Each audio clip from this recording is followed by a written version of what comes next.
Hey everyone, and welcome to another weekly art video. I hope you're having an amazing day wherever you are in the world, and thanks so much for joining me on this one. In today's tutorial, I'm going to be taking you through my full process for this pen and watercolor wash doorway piece. I'm going to be sharing everything with you, starting with how I create my preliminary pencil sketch freehand, to the pen and ink techniques that I use to define edges and add a little bit of texture and shading using alternative shading techniques, and finally, how I add in color and bring everything to life using watercolor washes. I really think that these two mediums, drawing pen and watercolor, work together so beautifully. And if you like watercolor and sketching, I would highly recommend you exploring the combination of these two mediums if you haven't already. I think you'll find it super fun and it's gonna open up new horizons for you and your art. And this is gonna be an amazing exercise, not only for those of you who are interested in maybe doing plein air sketching in the future, as well as an awesome practice for those of you who are interested in drawing or painting the exterior of buildings or certain types of architecture. But we're also going to be bringing in our knowledge of composition, which is so incredibly important. We're going to be using a specific reference photo, but you're going to see how I really change things up along the way to bring myself more into my artwork, to really emphasize that focal point in my visual composition, and how I add in marks and lines using my ink in order to bring more of myself into the piece and give it more personality.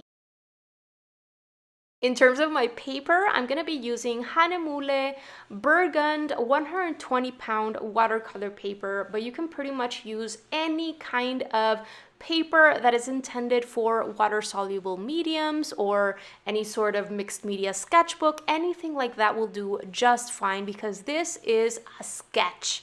We're having fun with this, we're keeping it loose. In terms of my paint, I am using 5 colors from my Winsor & Newton Cutman Line half pan set. And these colors are cadmium yellow, yellow ochre, cerulean blue, raw umber, and Payne's gray. Though remember, you don't necessarily have to use the exact colors that I am using. As long as you use something that is similar, you're gonna be just fine. In terms of the paintbrush that you're going to see me use, this one is by Royal & Langnickel. It's from their Watercolor Zen line, and it's a size 14 round brush. That's all I'm going to use. I have, of course, my regular watercolor supplies that I always have to have with me, my color mixing palette. I also have my Blue Scott absorbent towel. I have my little container with clean water in it, and of course my scrap pieces of watercolor paper so that I can test out color and transparency before actually going into my painting with my color mixtures. In terms of my drawing or sketching supplies, I'm going to be using an HB pencil to create my preliminary outline sketch very lightly so that I don't have any problems erasing mistakes and so that my pencil lines don't show through at the end. The drawing pen that you're gonna see me use is one of Staedtler's pigment liners in 0.2. Any drawing pen that has waterproof ink is gonna be just fine. It's important that it's waterproof so that it doesn't move around and smudge when we actually bring in the washes of color at the end. Micron pens are also great. I often use Staedtler and Micron pens for this kind of work. And finally, of course, I have a soft graphite eraser. All right, so before getting into the first phase of this process, I wanted to share the reference photo that I picked out with you. This is the doorway that I am going to be using as loose inspiration. So I'm gonna take the things that I like about it and I'm gonna completely disregard or set aside the things that I don't like very much or that I don't feel will help me transmit the message or the style that I want to transmit. I feel it's important to remember that even though we're using a reference photo or maybe even something that we have right in front of us in actual real life that we can reach out and touch, We can always bring our artistic license in to change things up and bring ourselves into our work. And that's what I'm going to do right now. So what do I like about this picture? I like the color of the door. I like the bright color yellow right below the door. I think there is a nice contrast between the two. I like the arch above the door and the design of those columns on either side of the door.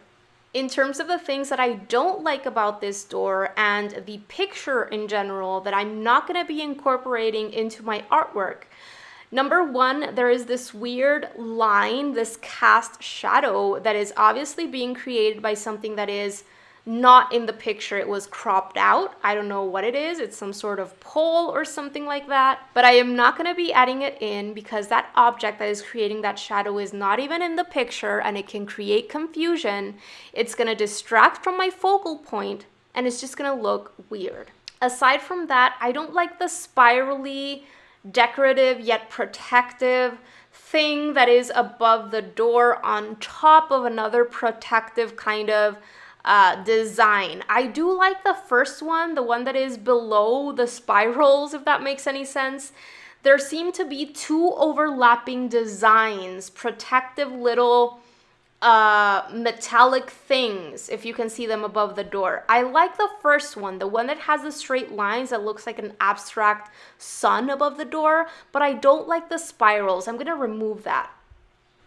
And finally, I do like the texture of the beaten up wood of the door, but I think that I am not going to be adding all of that texture in because it looks a little bit too old, a little bit too unkept, but I do want to add in a little bit of that wood texture. Aside from these things, I like the overall colors. We're going to be selecting colors that are similar to the ones that I see in the picture, but I do want to give the illusion of a brick wall by using mark making instead of this wall finish or texture around the door in this picture. Before getting started with the actual drawing and painting process, it's also very important, especially when we're using mixed mediums, to have a good idea of how much detail we're going to be adding in using pen and ink and how much detail is going to be added in using watercolor. With this particular piece, I really want it to be more of a pen and ink sketch than anything else. So about 3/4 of the entire process is going to be created with pen and ink, and only around 1/4 of this process, the very last part, is going to be done using washes of watercolor. This said, you can do it the other way around. It can be more watercolor than pen and ink, or it can be 50-50. And you can even start with watercolor and then move on to the pen and ink, or do it the other way around. There is no right or wrong, especially when combining these two mediums, because they are both very versatile and work very well together. But what I am trying to get at with me sharing all of these thoughts with you is I want to give you an indication as to how I start visualizing and planning for my piece so that there's much more of a chance of me arriving at an outcome that I like. It's important that you give thought to these things before actually getting started. Visualize your piece and at least think of the general phases that you're going to work through as you move along. Yes, things happen along the way. Yes, maybe you have to go back and forth at a particular phase. It doesn't matter, but it's important for you to visualize and also visualize those steps that are going to help you get there. I would always, always, always recommend you giving thought to your overall composition, how you're going to bring attention to your focal point, which in this case, of course, the focal point are the blue doors. What particular techniques are going to help you create the style that you're looking for, how you're going to be bringing in yourself into the picture, etc. before getting started. Let's go ahead and get started with the very first phase of this tutorial, which is going to be to lay down those largest shapes using our regular pencil. Creating that preliminary outline sketch with pencil is very helpful because this enables us to ensure that the shapes and the proportions are spot on before moving on to our ink, which is permanent. I am creating my preliminary sketch very, very lightly so that A, I don't scratch my watercolor paper and create marks that I'm not going to be able to erase later on or to fix.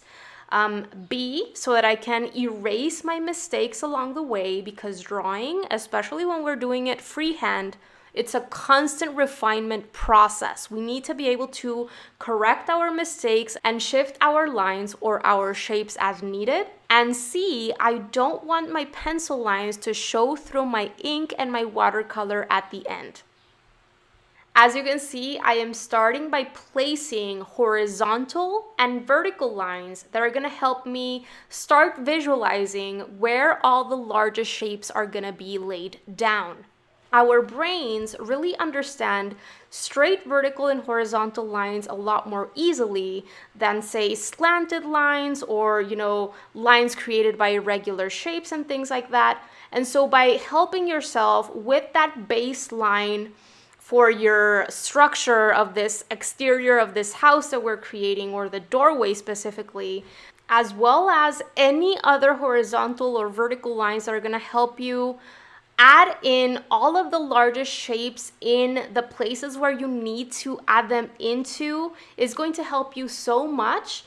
Plus, you're going to make sure by starting out from larger shapes and making your way towards smaller shapes that everything is going to fit into your drawing space, right? So always, I highly recommend starting from larger shapes and making your way towards smaller shapes only after the largest ones have been appropriately placed within space, as well as have effective proportions. As I am creating these first lines and these first shapes, I am constantly using the edges of that masking tape because I know that those are straight, right? The edges of your paper are straight. So you can use them to help you, to guide you along the way so that those vertical and horizontal lines are straight, or as straight as possible. I am constantly comparing the shapes that I'm starting to lay down to each other in terms of length, in terms of width, in terms of location within space, to make sure that everything is appropriately aligned, especially because there is so much symmetry with this particular subject, right? This is a doorway. So when it comes to lots of types of architecture, or parts of buildings specifically, there is a certain kind of symmetry. And yes, of course, later on, when we start with our ink, there are going to be certain irregularities, certain imperfections that we're going to embrace. But at this point in the process, I really like making sure that my lines are as straight as possible, and that curve at the very top is symmetrical, and everything is spot on in terms of proportion and shape, because this is going to allow us a lot more space for imperfection as we're actually starting to sketch in with our paint. We know that that base is sound. So as you can see, I started with my horizontal and my vertical lines to actually place this doorway in space and make sure that everything would fit in appropriately. And then I started actually creating those largest shapes using those vertical and those horizontal lines. And once those largest shapes had been added in, I then started working inside of those largest shapes or alongside those largest shapes to start creating the secondary largest shapes. This is the process that I use whenever I am drawing any kind of subject freehand. Whether I'm drawing an animal, a face, a landscape, a still life arrangement, whatever it is, I visualize everything as simple shapes. I visualize whatever I am seeing as a combination of simple shapes. Usually geometric shapes. In this case, it's like a semicircle, a half circle on the top, and a rectangle below that. I tune out and ignore all of the smaller details until those larger shapes have been placed effectively. Now, in this case, we're drawing and painting a doorway. And if we make that doorway or that little architectural design on top of it or alongside it slightly more narrow, slightly wider, it doesn't really matter because it's still gonna look like a doorway. It doesn't really matter if I don't add in every single little detail that I see in the picture either, because it's still gonna look like what it is. However, this practice, especially if you're doing this freehand, is going to help you start building up those observational skills, that ability to recreate via freehand drawing effective proportions, shapes, etc., so that you can get to a point at which you're able to draw a face, draw an animal, something that does require very specific shapes and proportions effectively via freehand drawing or sketching. I am a huge proponent for drawing freehand, as many of you are probably already well aware. And even though I don't believe in using any sort of grid, except maybe the 4-quadrant grid that I have talked about before, which if you have no idea what I am talking about with the 4-quadrant grid method, I'm going to make sure to leave you a link to a tutorial that I shared many months ago here on Patreon, in which I explain the entire thing. I walk you through a tutorial step by step on how to use that 4-quadrant grid method to create a sketch of a still life arrangement that shows effective proportion, effective location of different elements within space, etc. This is a method I would highly recommend to anyone just getting started with drawing, and especially if your objective is to learn how to draw anything freehand.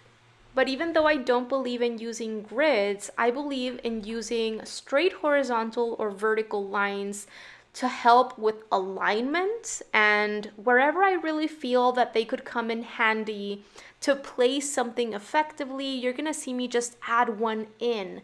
Like for example, since the beginning, I added that vertical line straight down the middle in the middle of these doors, and that line helped me ensure that that arch, that curve above the door, was symmetrical, had a certain level of symmetry, right? So in that case, that vertical line really helped me create that symmetry even in the elements on top of the door. So always ask yourself if a straight vertical or horizontal line could come in handy at any point in time to help you with those proportions, those shapes, and that placement. This is similar to how landscape and even portrait artists use plumb lines.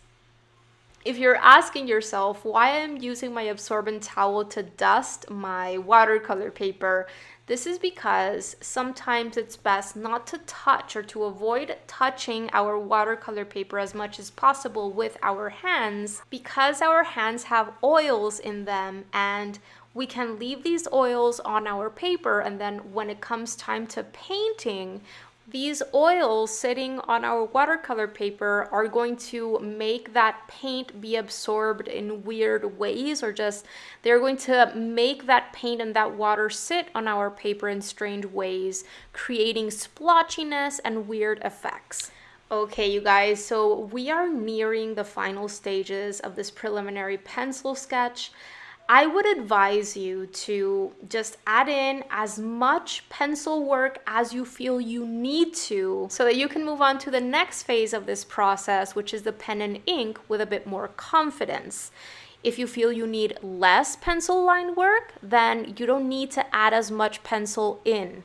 If you feel you'll be more confident with even more pencil details, then add more in. There is no right or wrong here, and no, you are not cheating by starting out with pencil. If you want to move on to starting right away with pen and ink, then that's perfect, that's awesome, you can do that later. But for now, especially if you're just getting started with drawing, I would highly recommend building up those skills and that confidence with pencil.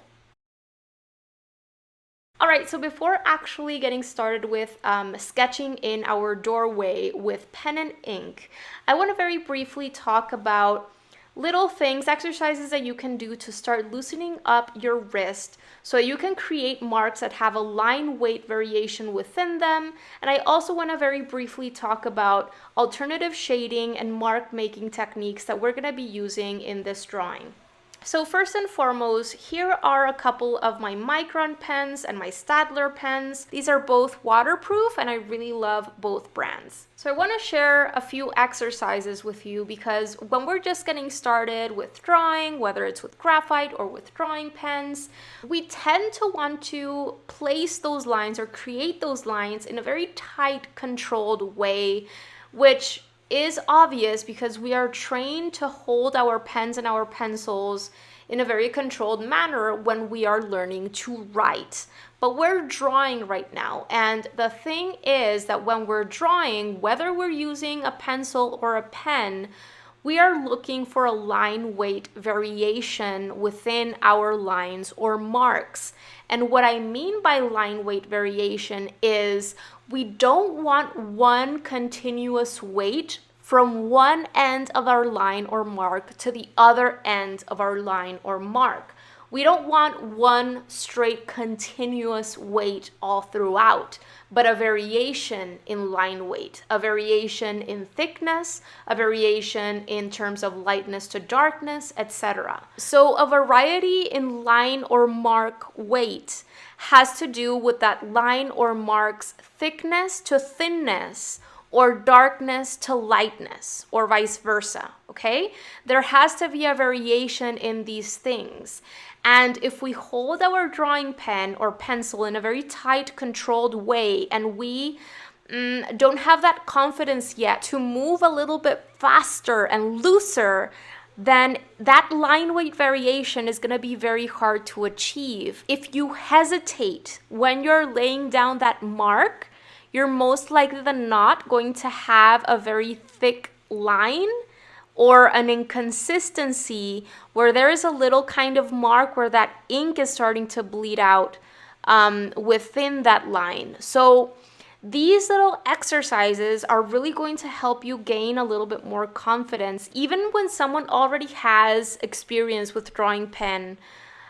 These kinds of exercises are very helpful before getting started with the ink phase in any new drawing because it's kind of a warm-up. In this little sheet of paper right now, I am showing you the difference between a line that I created a lot more slowly, kind of hesitating along the way, and lines that I created by moving my wrist a lot faster. I want to make sure that I am using a lot more lines like the ones in the bottom half of this paper than the one on the top. And if and when I do decide to incorporate those thicker, more continuous weight lines like the one on the top, I want to make sure that I am using them in little sections that I am actually intending to darken at the end. So we want to make conscious use of line weight is what I am trying to say throughout our sketch. We don't want one same weight of line all throughout our different elements because this is going to lead to our piece looking like it has outlines all throughout, like a coloring book or more like a cartoon. All right, and finally, I just want to very briefly talk about some alternative shading techniques, which we're going to be adding into our sketch in this inking phase, especially hatching, cross-hatching, and scribbling. So all of these are different types of alternative shading techniques that pen and ink artists use. They can also be used with regular pencil. I do it all the time when I am trying to shade things a little bit quickly. But essentially, when we're shading something in with pen and ink, we're making use of marks as opposed to smooth shading techniques like the ones that we normally use when we're using something like graphite to create different values throughout our drawing and to create different textures. In other words, we're making use of marks to both develop our different values, lights, midtones, and darks, as well as to develop our different textures. In this case, we're doing it with pen and ink, which is a permanent medium. We're not going to be able to erase our marks after they've been laid down. So because of all of these reasons, I would really say that shading in with pen and ink is more complex than shading with regular pencil. And it's also very easy to create textures that we weren't necessarily intending to create because these are marks as opposed to smooth shading. So it's very important to stay mindful throughout the process, and I would highly recommend taking a break every few minutes and really asking yourself if adding more marks is really necessary. Okay, so after having said that, the basic premise, the basic idea for shading in with ink is the more area of your paper you cover up with ink, the darker the value. And the more area of your paper is shining through the ink or is left completely untouched by the ink, the lighter the value. So that's how you create your lights, midtones, and your darks. You need to make sure that you're looking at your reference photo and/or really make use of your knowledge of light behavior to establish where your light source is located and create all your shadows in the appropriate places, in the places where it makes sense, and keep those shadows consistent all throughout your piece. All right, so for this doorway piece, we're basically making use of hatching, cross-hatching, and scribbling. Right in the top left corner of this extra little sheet of watercolor paper right here that I am practicing on, that is cross-hatching. Cross-hatching is basically when you place one group of lines on top of another group of lines. And each one of these groups of lines or marks has to be somewhat consistent in terms of the distance between each mark and the direction that they're going towards. If I had left a greater amount of paper free of ink in between my marks, the value would be lighter. And if I had left a less amount of space between my marks, if my marks were closer together, the value would be darker. If I had not created that second overlapping group of lines on top of the first group of lines, that would be considered simple hatching.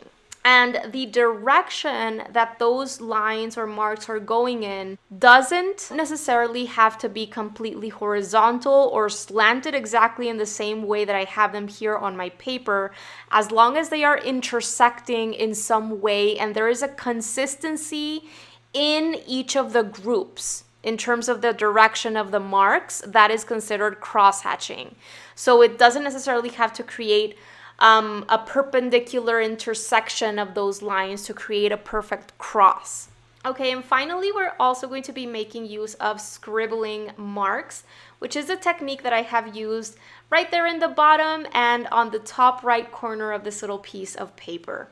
To do scribbling, you really need to loosen up your wrist and embrace that irregularity and imperfection and keep everything loose. It's a great technique to add a little bit of texture, a little bit of a dynamic effect into certain areas, dynamic mark making, and to darken certain areas. All right, so let's get started with inking our door here. All right, so the very first thing that I like doing is outlining around the largest, most important elements. And I don't really like referring to this as outlines even, because as I was mentioning before, outlines lead to a cartoony, coloring book type of effect. So as you can see, if you really notice here, I am making sure that I am segmenting those marks so that I don't create a continuous line looking thing all around my different elements. I am making sure that even in this step in which I am keeping things a little bit more in control, as opposed to the next steps that we're gonna be doing with ink, I am making sure that there is a little bit of a variation within the lines and even some sections in which that line is not even connecting. It's pure whiteness of the paper showing through. So as you're doing this quote unquote outlining phase of the inking process, try to keep moving. Yes, try to be careful. Try to follow those pencil lines that you've already laid down, but try to keep moving and try to keep that line weight variation in mind so that you don't have thick lines all throughout. And if little irregularities, little imperfections happen, learn to embrace them. I think that that's why I love pen and ink so much, because once I started using pen and ink several years ago, is when I started really embracing imperfections and started kind of using my critical thinking skills along the art making process to see how I could incorporate those little errors into the art or use little techniques that would help me make those imperfections less noticeable. Pen and ink is just one of those mediums that really help push you out of your comfort zone and help you start embracing imperfection. Stay mindful throughout the process, but embrace those little irregularities and imperfections because they bring personality into your piece. They make it more interesting. Plus, don't fret because a lot of these little imperfections are not even going to show once we start adding in those textures and those values. I tend to get looser and looser with my mark making techniques as I move along with my inking process. So right here, I'm just continuing to trace over those pencil lines that I previously laid down. And I'm even starting to add in further little details that maybe I hadn't added in with my pencil. I am constantly looking at my reference photo in order to see if there are any little details that I want to incorporate into my drawing that I hadn't added in my preliminary pencil sketch. All of this is totally going to depend on the amount of detail that you've already added into your pencil sketch in that phase of the process, as well as how much detail you want to add into your piece in general, because you may not want to add in some of the details that show in the picture or that I'm including, and that's perfectly fine as well. What's important at this phase in the inking process is to focus on the largest shapes. And once those largest shapes and lines have been created, then we're gonna move on to actually shading and adding texture. So it's similar to what I was mentioning before when we were actually drawing with pencil. We're focusing first on larger shapes and making our way towards smaller shapes and details. This said, I don't wanna forget to mention that you might find it helpful because we're working with ink and ink needs to dry. We need to be very careful not to smudge it, right? So you might find it helpful to work from left to right or from top to bottom. It depends on what hand is dominant for you and what's easier and most comfortable for you in terms of how you're inking things in. Personally, obviously, I am right-handed and I am doing my best to work from top to bottom and from left to right, but I definitely start jumping around, especially once we get into the shading process. What I am making sure to do, however, is not completely laying down mindlessly my hand on my paper, because I do want to avoid what I was mentioning before in terms of not having all of these oils from my hand just come on to my watercolor paper, because I want to avoid any undesired effects with my watercolor later on. But whatever you decide to do is going to be completely dependent on your own dominant hand and what's most comfortable to you. I think what's important here is just staying mindful that this is ink and it can smudge if it hasn't completely dried. This kind of ink dries pretty fast, and once it's dry, in my personal experience, it doesn't budge once you actually go over it with your hand or something like that. However, if you're still nervous about smudging things up, something else that you could consider doing is placing an extra piece of paper or even a piece of tracing paper under your wrist as you're inking things in. So hopefully by this point you can see that my lines are not perfect. There are definitely imperfections, irregularities going on, and some of these I am doing them actually consciously on purpose to bring a little bit of irregularity and line weight variation in, but some of these are just happening without me really planning to do them or anything like that. And I just try to embrace them and leave those things be as much as possible. Okay, we are nearing the final part of this phase of the inking process, in which we're just basically doing outlines and creating those larger shapes. I am moving downwards and creating that base for that door, that little kind of step under that door, and placing some final marks on that floor or that ground beneath the door. So we're all done with this. And at this point, I allow everything to dry completely. I allowed around 10 minutes to go by just to make sure that all of the ink is completely settled into my paper. And then I go in with my soft graphite eraser to get rid of all of the pencil work. This way, I can ensure that no pencil work is going to show through any of my ink and any of my washes of watercolor that we're going to be adding later on. You're going to notice that I use my dry absorbent towel that I use for my watercolor to dust off all of these eraser bits instead of using my hand. All right, so it's now time to get started with mark making and our alternative shading techniques. And as I was mentioning before, I'm gonna primarily be using hatching, cross hatching, and a bit of scribbling at the very end of the shading process to darken certain areas and provide a little bit more contrast. So I do want to bring in a certain level of three-dimensionality, shadow, light, all of that stuff, which is going to make this doorway look a little bit more believable, right? We are definitely looking for a stylized, more illustrative look, especially when we're combining pen and ink with watercolor, but I wanted to have a certain level of, realism to it. And when we're looking to create any level of realism, it's so important to have things like light behavior and the development of different values all throughout in account, because without the development of different values, meaning lights, midtones, and darks, there's not going to be a very high level of realism in our piece at all. Things are going to look very flat.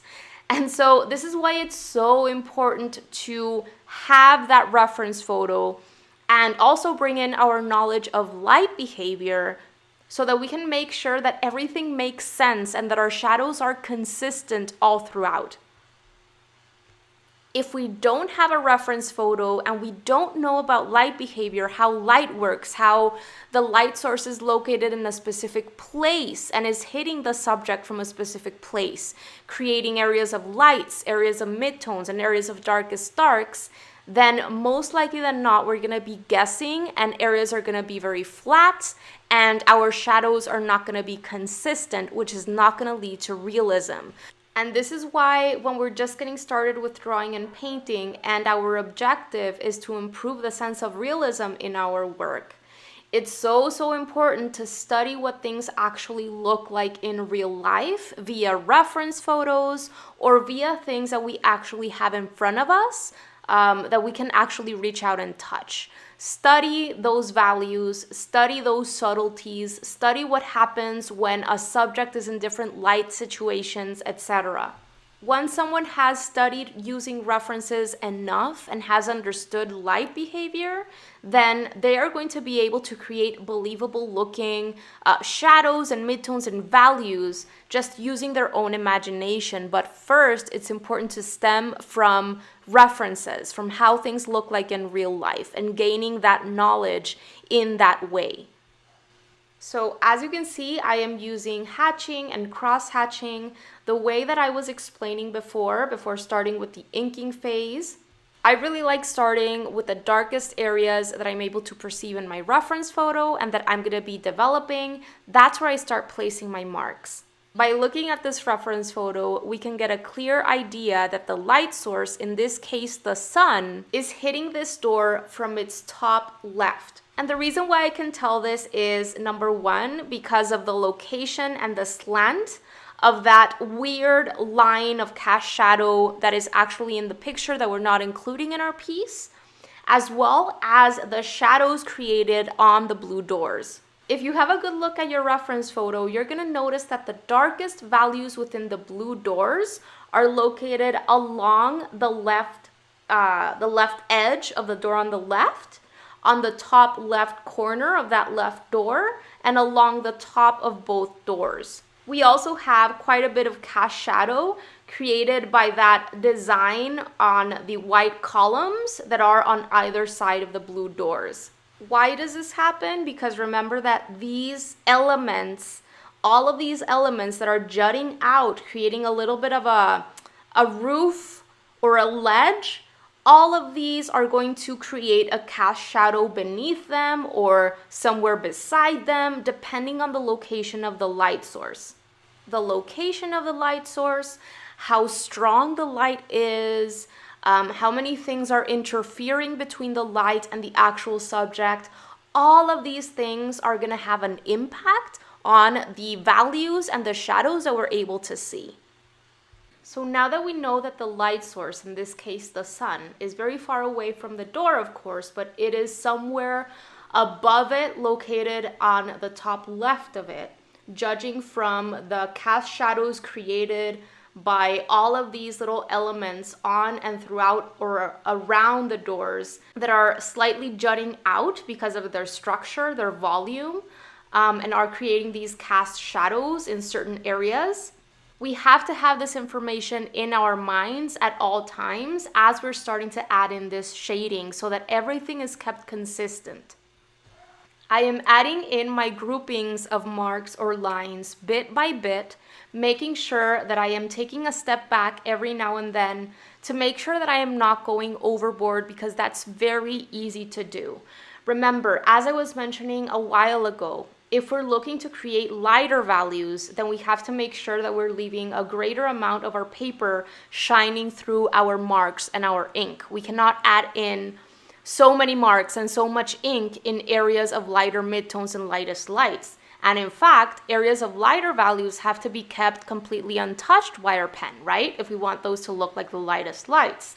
And the areas that we want to darken further are the areas where we overlap those lines or marks most, where we create those marks closer together so that they can cover up a greater amount of paper.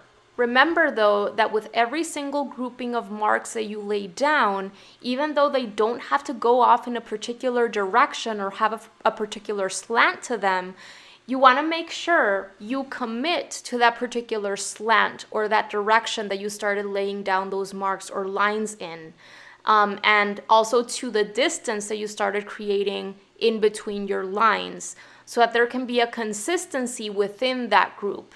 Now, if you notice, my groupings of marks are not perfect and their length changes, even though I am trying to keep the slant or direction consistent, as well as the space in between my marks. Their length changes sometimes. When I want to make it look like that darker value or darker midtone is gradiating outward, or maybe even getting a little bit shorter, then I make those lines either longer or shorter as I am moving up or down that group. Because if I keep that length of those marks completely the same from top to bottom or from left to right, I can end up creating that illusion of a blocky shape if I look at that shadow from further away, especially when the marks are very close together. You know how when you see a painting from farther away, those sometimes abstract little shapes of color or marks, you see them as one complete solid kind of block or shape or color or whatever it is. And that's what happens when you lay down marks that are very close together inside a very specific rectangular shape or square or circle or whatever it is. It's gonna look like a solid square or rectangle or circle if you view it from farther away. And so I really try to keep those darkest areas only in the places where I really need them. And I always make sure that especially the darker values that I create with my marks are slightly irregular in terms of the lengths of those marks. Unless I am trying to draw in a very stark looking cast shadow that usually happens when we're having a very dramatic kind of lighting going on or something like that. Most of those groupings of lines, especially throughout the door area, you're going to notice that there is a slight shift in line length within those groups that I laid down. And really the only areas that I actually made sure to fill in completely with that cross-hatching are the areas of very dark values created inside of that window on the top of the door, So inside of that semicircle and the almost triangular shapes on top of that.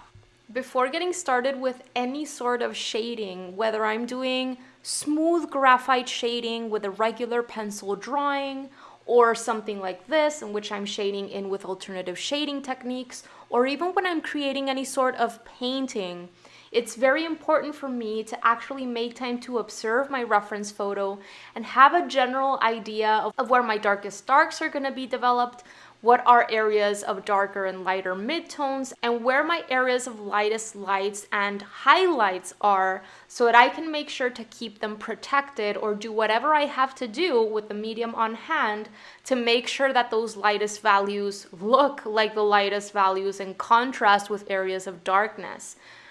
So that by the end of my piece, I can have a wide variation of different values, from very light lights to areas of light midtones, to areas of darker midtones, to areas of darkest darks. Okay, so at this point, I am pretty much done with my hatching and my cross hatching. And as you can see, I am going in with darker lines. I'm actually pressing down a little bit harder and using my pen in more of an upright vertical position, because I know that this is gonna lead to darker looking lines. Even at this point in the process, I am really trying to stay away from outlining everything. If I am going over certain lines or certain segments of lines, it's because it makes sense with that darker value in that area, or I just want to emphasize that particular segment just a bit more. I would highly recommend staying away from outlining everything very thickly, very uniformly with one same line weight. Have in mind, for example, that even when it comes to outlines and marks, you're gonna create a heavier visual weight by outlining something. So how can you use this to your advantage to enhance your picture, to describe a certain volume or a certain area of shadow or light a little bit more? For example, a heavier line weight, thicker lines, darker lines, etc., are gonna make a certain element jut out forward more. If you create a heavier line weight around a particular element using either darkness or thickness that is, heavier than the line weight used around that element, because remember, there has to be a contrast, otherwise all of the elements are going to look exactly the same.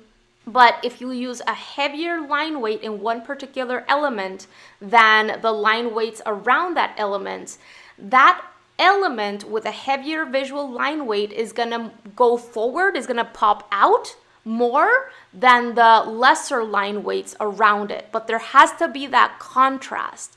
So how can you use that line weights to make something look like it's jutting forward more than the elements around it? It's pretty surprising how by making conscious use of line weight, you can really bring a lot of interest and a dynamic effect into the simplest of drawings. Even if it's just a line drawing, by varying that weight of that outline, you can bring a lot of interest into the picture, because just by darkening a certain segment of an outline, you can make that look like it's darker, like it's maybe in an area of shadow when compared to a thinner line. There's so many things that you can do with simple lines and marks, but make sure to stay away from just making everything continuous and everything consistent in terms of line weight all throughout, and make sure that you're making conscious use of line weight, and it's going to make a ton of impact in your drawing. And the same way that one pencil or one paintbrush can be used in a variety of different ways, from, actually pressing down that tip with a little bit of pressure in a very upright position, to actually using it sideways in more of a slanted position, and even the speed at which you're moving your wrist or your arm. All of these things have a huge impact on that line or that mark that you lay down. So I highly recommend you exploring all of these ways instead of only just using your pen or your pencil or whatever only in one way.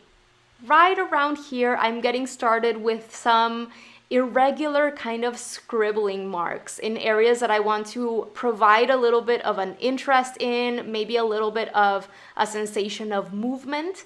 If you notice along the edges of that top curve, I have added in a little bit of a scribbling effect alongside the actual edge that I had just outlined before. And you're gonna notice that I add in this kind of secondary mark alongside the edges of certain elements, but I added in segments. As I was mentioning before, I really love creating scribble effects to provide a sensation of movement, a little bit of interest and personality. And also scribbling is a great way to further darken darkest areas. If you notice right there, I am starting to add scribbles in the top left corner of certain elements, and this helps me darken those little areas and provide darker values and provide more of a sensation of contrast. Notice how I am not going all the way around the edges of that particular element on hand. I am just keeping the scribbles in the darkest corners that I want to darken values in. And the trick with doing scribbling is to really loosen up your wrist and just let your hand go. Allow those little loops, those little imperfect lines and marks to happen. Allow that pen to have a mind of its own. Make sure that you're not creating any specific looping pattern or organized little shapes with your scribbles, because that's no longer scribbling. You have to just let go and allow your wrist and your pen to do its own thing. You want to stay mindful, but stop thinking so much. What I have found in my journey is that oftentimes I don't need a huge range of paintbrushes or drawing tools or whatever it is. It's pretty amazing what you can do with only one tool, but you have to make conscious use of it. When you start exploring all of these different ways of using only one same tool, your horizons are going to open up, and you're going to have all of these tricks up your sleeve that can help you create very interesting effects and really enhance things in ways that you want to enhance them and describe things in a more interesting way. And I know that using permanent drawing mediums can be somewhat intimidating, and it's totally normal for beginners just getting started with a medium like this to be a little bit shaky. Maybe you're still not confident to create those longer marks, or maybe your groupings of marks still don't have a good amount of consistency throughout them. This is all perfectly fine. It's a matter of practicing, just getting used to the medium and developing your confidence with the medium, because this is going to help you move a little bit faster, create more interesting looking marks and lines, and really create that line weight variation a lot more easily. And something that I found incredibly helpful when I was first getting started with pen and ink was literally sitting down and drawing lines and drawing different shapes and drawing just different kinds of marks on and on and on. And that really gave me a lot more confidence. It strengthened my eye, mind, and muscle kind of connection. So never see doing those kinds of drills as a waste of time, because it could definitely help you a lot. And if not, at least I would recommend doing little exercises or a little warm-up thing before getting started with a new piece, the same way that I showed you today. So right here, as you can see, I am finishing up this part of the process by doing some scribbling here and there. We're almost done with this inking phase. So hopefully by this point you can get an idea of how I've left areas of lightest lights, how I have some midtones, and how I am pushing and carving out my darkest darks at this point, so that I have created a wide variation of different values and an interesting use of marks overall.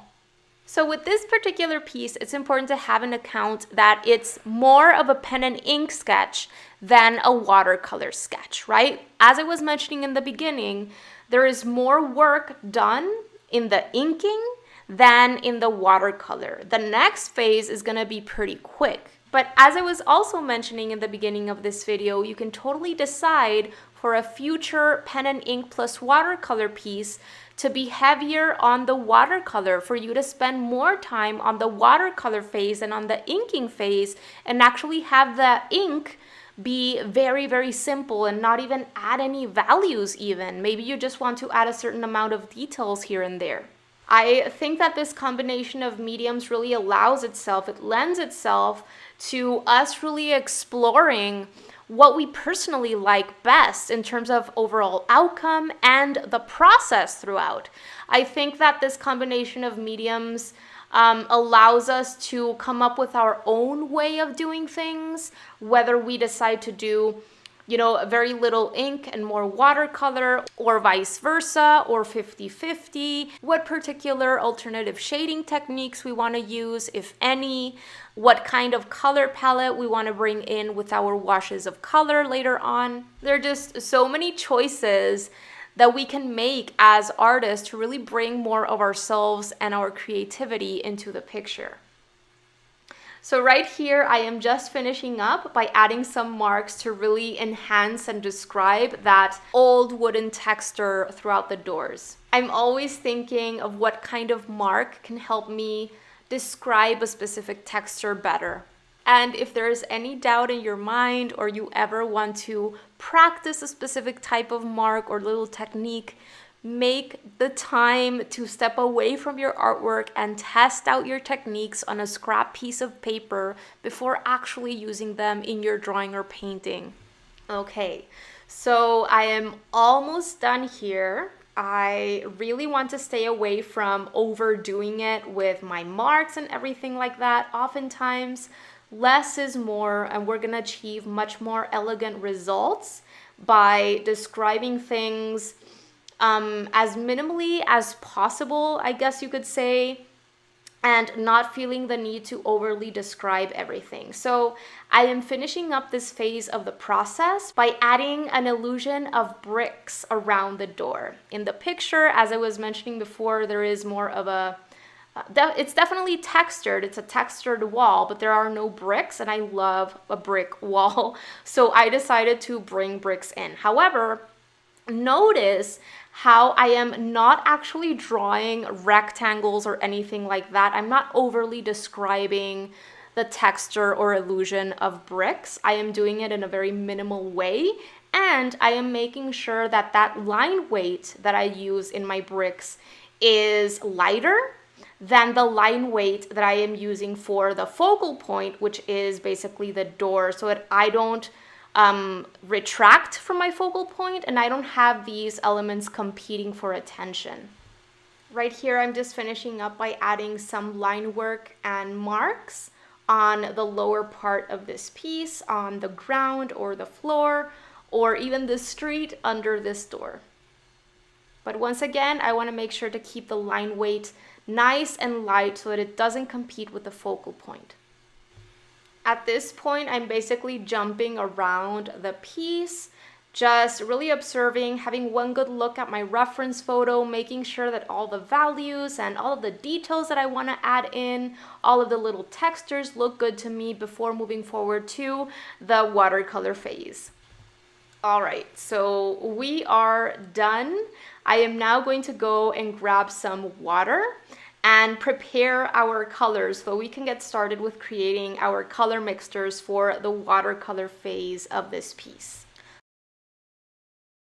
So as I was mentioning in the beginning of this video, I am just going to be using one brush to paint in my washes of color. It's a size 14 round brush. I am preparing my paintbrush before I go into my paint with them by swiveling it around my clean water, removing the excess water from the bristles, and going into my paint pans to bring out my color into my paint palette. Along the top there, that first color that I created is just plain cadmium yellow with some water in it. And in the second well right here along the top, I am creating a plain yellow ochre plus water color mixture. And then in that third well, I am creating a raw umber plus water color mixture.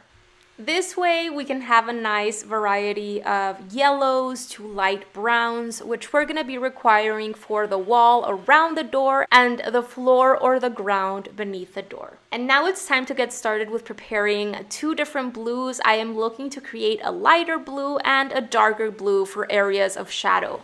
Now, before moving on to creating your blue color mixtures, it's very important that you remove all of the previous yellows and brown pigments from your paintbrush bristles before getting into your blue, because if you start mixing together yellow with blue, it's going to start turning into green. And if you start mixing together any sort of brown with your blue, it's going to really take away from its vibrancy. So make sure that you clean out those paintbrush bristles before starting to create a new paint color mixture, especially if it's a very different color from the one that you were previously creating.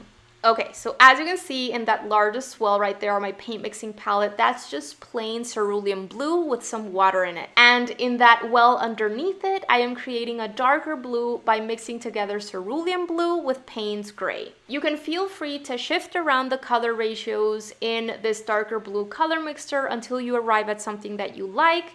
Test it out on a scrap piece of watercolor paper as much as you need to. Just make sure that you have a light, bright blue and that you have a darker blue.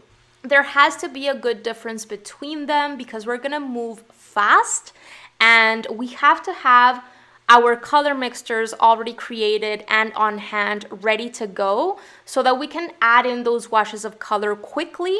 We're going for a fresh kind of watercolor finish with those quick washes that we're going to be laying down.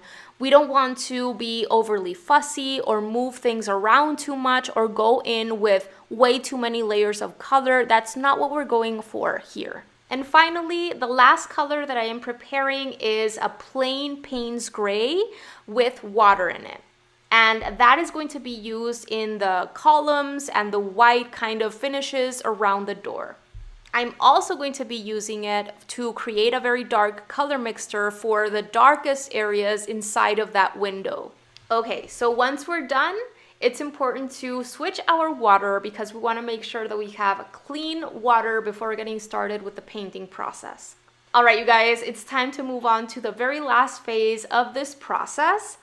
And as I was just mentioning previously, we have to move relatively fast with this one, and we're looking to keep things nice and fresh. We're going to be using only wet on dry techniques for this one, so there is no pre-wetting or anything like that. We are going to be dropping in a darker or more saturated version of our color after that initial layer of paint has been laid down while it's still wet. But aside from that, we're not really working with very complex layers or anything like that. This is a sketch and it's more related to the type of work that plein air or insetting artists do in a quicker way. All right, so we're gonna start by painting in the wall around our doorway. And for this, we're gonna load up our paintbrush bristles with a watery raw umber color mixture. You really don't want to go right in with a very dark and saturated brown color mixture. We wanna make sure that we're going in nice and translucent and then add in a more dark and saturated version of this brown only into certain areas where we want to add kind of a shadow look. So if there's any doubt in your mind that your brown color mixtures may be too dark or saturated, then just add more water into your color mixture and test it out on your scrap piece of watercolor paper before going into your painting.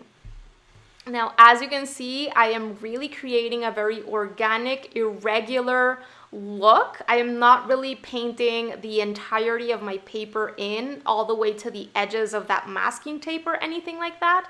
I am going more for a kind of a vignette style finish to this, kind of a more unfinished look, a sketchier look. And really dancing around this area with your paintbrush, shifting the direction of your paintbrush in slightly different angles, and in some points touching only the tip, and in others actually bringing the belly of the brush more into the picture, pressing it down a little bit more onto your paper. All of those are ways in which you're going to be able to more freely create that organic, irregular shape around the door.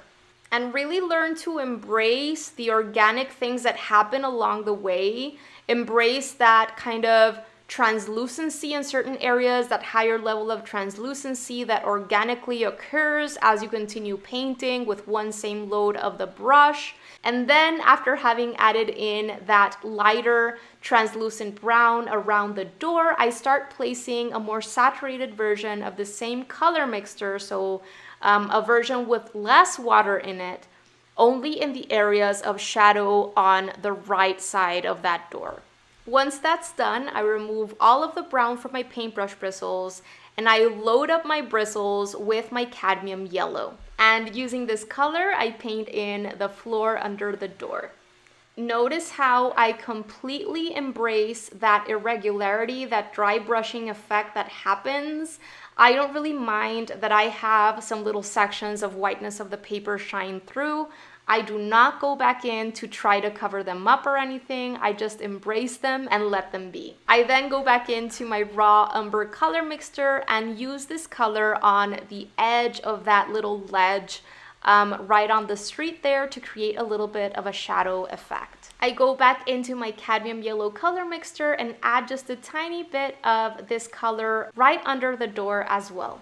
Okay, so it's time to paint the doors, and of course we're gonna get started with the plain cerulean blue color mixture, which is the lightest blue. I make sure to remove all of the previous color from my paintbrush bristles because I do not want my doors to start looking green, because yellow plus blue equals green. And we're gonna go in with the same kind of idea. We're gonna load up our brush and we're gonna go in on dry paper, and we're gonna extend that same load of paint in our paintbrush bristles as much as we can, embracing any dry brushing effects that happen along the way, because that dry brushing effect that starts happening when we start running our semi-dry paintbrush bristles along the tooth or texture of our paper is gonna further help us describe that wood texture. Notice all of those little tiny areas in which our paper is shining through completely.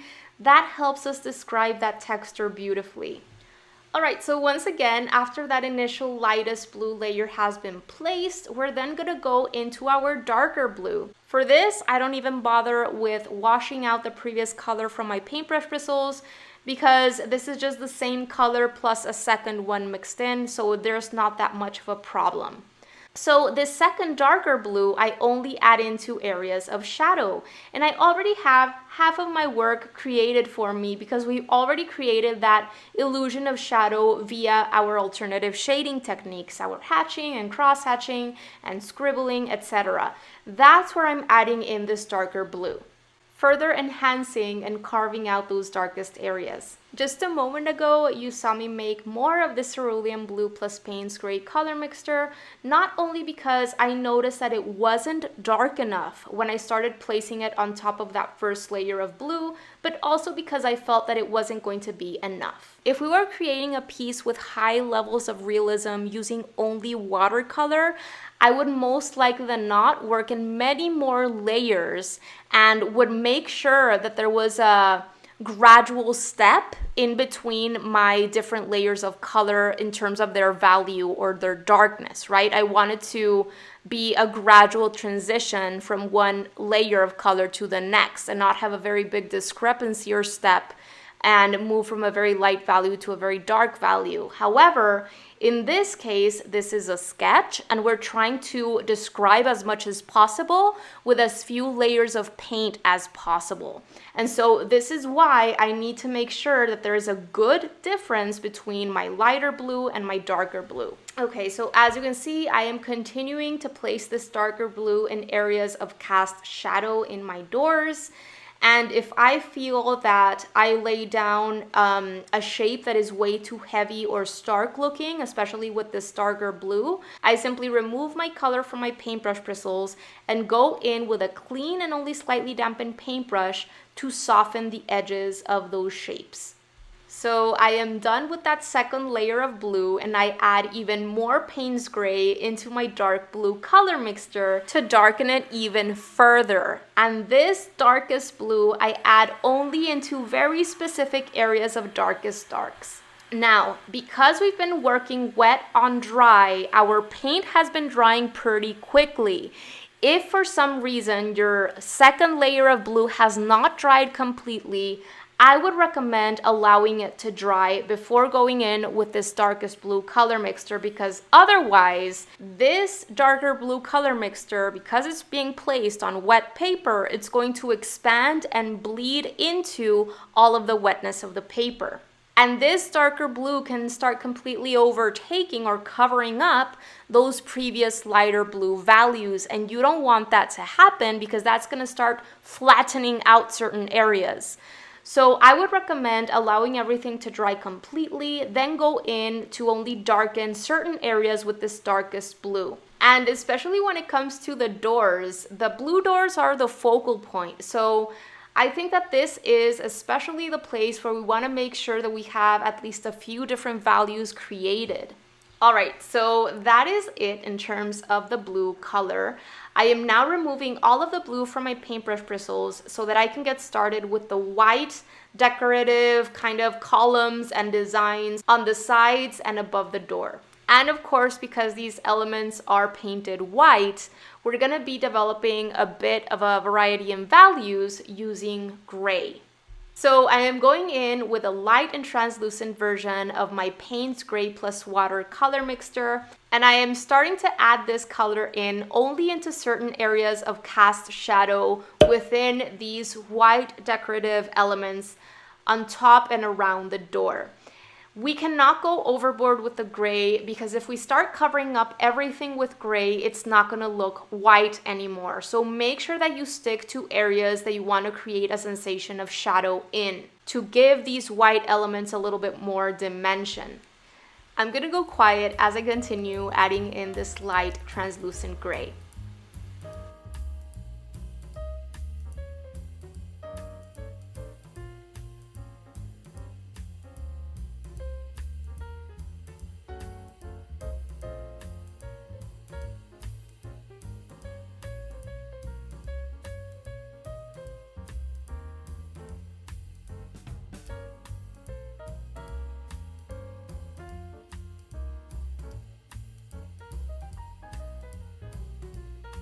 Once that first light translucent gray has been added in, I then create a second darker and richer and more saturated version of gray by creating a color mixture using raw umber and Payne's Gray. I add a little bit more water into the color mixture to ensure that I'm not going in extremely dark and saturated right away. I want to go in with a lighter version of this darker color that I've just created. So I test it out on a scrap piece of watercolor paper just to make sure that I am keeping things a bit gradual and not going in super stark right away. And I am only adding in this darker gray in the areas that really require it, where I see very dark values in my reference photo in these kind of white elements around the door. And I'm also going to be using this darker gray to paint in those triangular looking shapes in the window above the door. But even within these areas, you're going to notice that I paint them in very loosely. I am not trying to arrive at any flat looking wash. There is a variation in values and transparencies and even little tiny bits of paper that I leave completely untouched by paint. Okay, so after doing this, all that is going to be left is basically carving out some darkest darks if you want to do that even further, and adding in any tiny little details here and there. But we are pretty much done, you guys. You can continue adding more layers of paint if you want to, but just remember that the more you move your paint around and the more layers of paint you start adding in, the more likely it is that your painting is going to start losing its freshness and its sketchy look. You can even go back to using your pen after your paint has dried completely if you want to further define some areas, even add a little bit more shading here and there. That's completely up to you.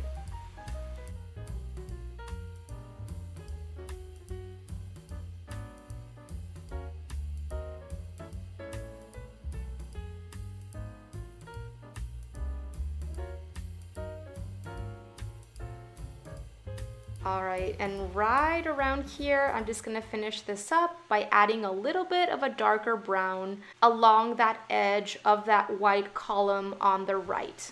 And for this, I just add a little bit of Payne's Gray into my raw umber color mixture, and I go in very loosely, staying away from any harsh, blocky, heavy looking lines or shapes, and just thinking of creating more abstract, irregular shapes that are created by the cast shadow on the wall.